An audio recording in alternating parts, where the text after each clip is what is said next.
Hey guys, what's up? Today we'll be talking about app settings. Let's log into the dashboard and locate the app settings section. So once you log in and you click on your application, here on the left side you'll see the app settings. As you notice, there are a couple of sub-menus here. These are general, security and keys, users, push, emails and hosting, live queries and help. In our next videos we'll be talking more about these, and now let's just quickly go through each one of them. We'll start with the general section.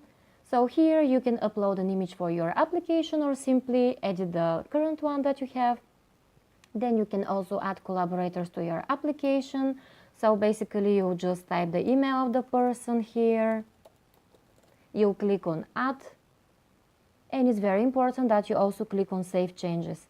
Sometimes people forget to click on the save changes button and the collaborator can be successfully added. If you're wondering what rights the collaborators have, they are basically people who have their own SashiDo account and their own SashiDo dashboard, and through their own dashboard they can work on your application. The collaborators are not responsible for billing, so they are not charged anything, and you can add as many of them as you want. Also here you have the app management section, and if at a certain point you decide to delete your application, here is the place where you need to go in order to do it. Next we have security and keys. This is the place that holds all the important URLs for your application. These will be the API URL address, the application ID, client key, your database URL, etc.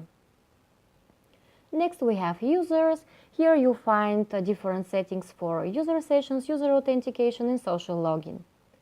Next we have the push section. Here you can upload your Apple push certificates and add your Android push credential. You can also enable client pushes and REST push.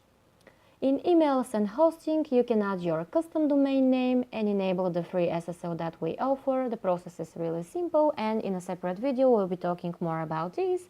Also you have different email settings like verification emails. There are email templates as well, which you can customize according to your needs. Next we have the live query section. Here you'll be able to specify which classes you would like the live queries to work for. And last but not least, there is the help section.